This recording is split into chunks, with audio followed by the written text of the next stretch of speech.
Hello and welcome to Wisdom Bites. Hope you're well. Thank you once again for joining us. Very much appreciated.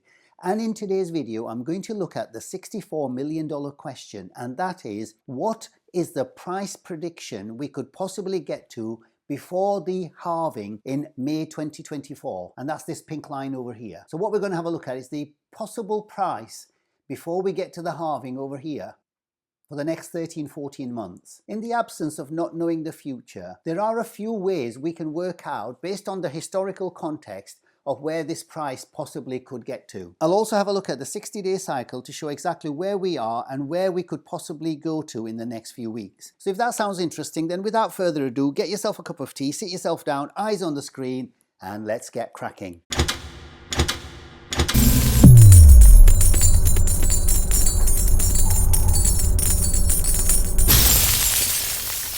But before I begin, the usual polite reminder, please remember everything in my videos is just for educational purposes, so please do your wider research before you make any investment decisions. So with that out of the way, we're going to have a look at today of exactly where we could get to in the next 13 to 14 months before we get to this pink line here, which is the halving that we're going to get around about the April-May in 2024. And obviously nobody knows the future, but there are certain ways we can measure and get to a very strong ballpark prediction. And to do that, we'll have to look at the first cycle over here. So before we got to the halving in July 2016, a similar pattern developed in this cycle, which has developed in the following cycles as we've seen. So we topped out here in November 2013, we bottomed out around January 2015, and between that period of 2015 to the halving, as you can see, there was a run-up over here. The first clue of where we might not be able to get to is the top over here. If you have a look at the top, between the top of that cycle and the halving, we can see quite clearly the price, which came up to this level here, didn't meet up to that top here. So one thing we can say is that in that first cycle before the halving, the price did not come back to reach its previous top here. And if we have a look at the second cycle, between 2017, top over here at 20,000 and the bottom here at 3,100, we bottomed out exactly around about the mid-December 2018, and the halving was in May 2020. And once again, from the top, i.e. the 20,000 to the halving, you can see quite clearly that we didn't meet that target up to that point. So based on the previous two cycles, the first thing we can say and eliminate, and although we only have 2 data points, that's all we've got to go by. So we can say with some degree of probability, maybe 60%, that coming up to the $69,000 mark before the halving doesn't seem very probable. One of the ways we can measure the possible price prediction in the next 13-14 months is to have a look at the Fibonacci retracement. So if we go back to the first cycle here and have a look, we can see if we do the Fibonacci retracement from over here to this point at the bottom, it's very interesting that we came right up to the 78.6 level here.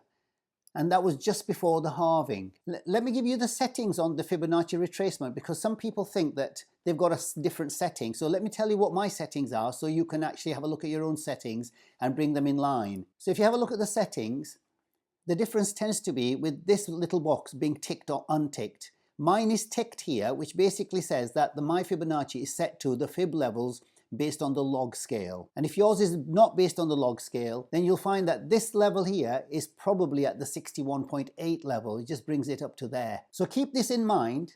What you've got is the 78.6 in the first cycle. And in the second cycle, the Fibonacci retracement here, before the halving, it's interesting that once again, we bring ourselves to the 78.6 at 14,000.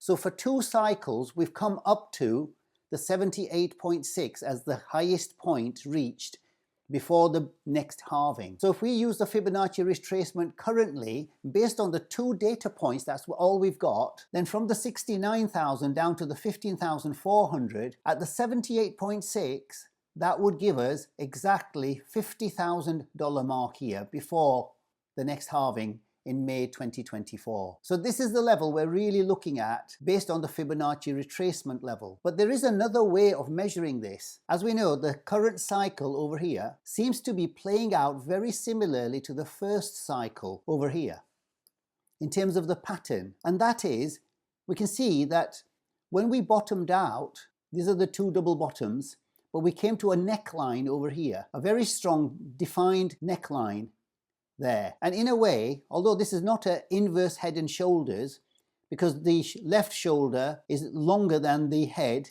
and the right shoulder is in between. However, the pattern is very similar because you've got a defined level over here, a lot of resistance along the way. So you get about 4 resistant points along the line there. What happened in the first cycle over here was that we moved up in 2 stages to this top over here. And before this top, we came to this top over here, which was the same neckline as over here. If you look on the left-hand side over there, you'll see that this was another neckline over here. And what happened over here is quite interesting. So this was the first neckline over here. And this range predicted the move up to this level here. So if we move this range up here to the neckline, that gave us a predicted move to this level, to this neckline over here. And if you move the box up one more time to the next level from this range, you can see that that helps us to get to the next level over here. In the second cycle, we didn't really have the benefit of that kind of a pattern. But if we have a look at the current cycle, it seems to be very similar to the first cycle in the sense of the pattern development here. So if we were to follow the first cycle by looking at this neckline over here to the bottom at 15,400, and if we move that up, the next level would be around about 40,000 here. And if there was another move up, one more leg, i.e. one more range up from 40,700, then that would bring our range up to about 65,000. So once again, it would actually meet the historical criteria, i.e. before the halving, we don't get to the top, but we could get, based on this method of doing measurement, we could get to around about 65,000. And we know that Bitcoin doesn't always follow exactly, but it does rhyme with the past.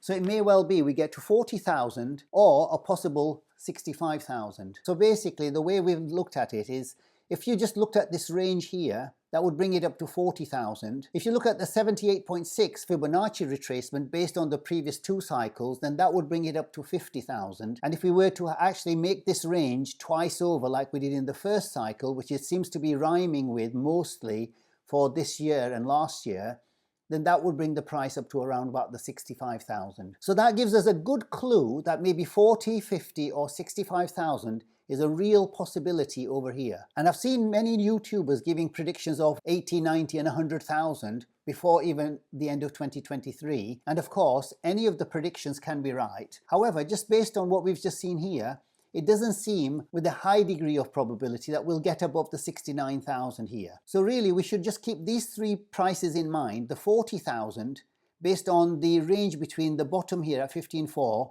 and 25,000.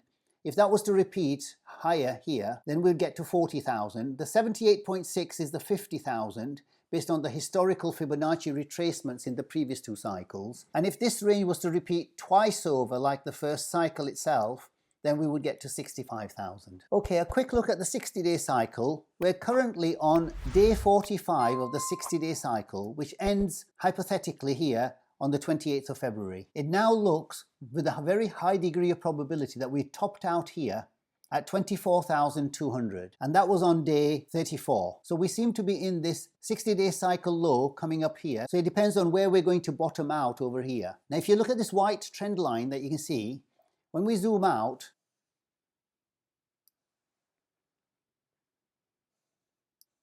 we can see that this is a very strong trend line all the way back to 69,000. And obviously we've gone above it and now we've come back and using it as support.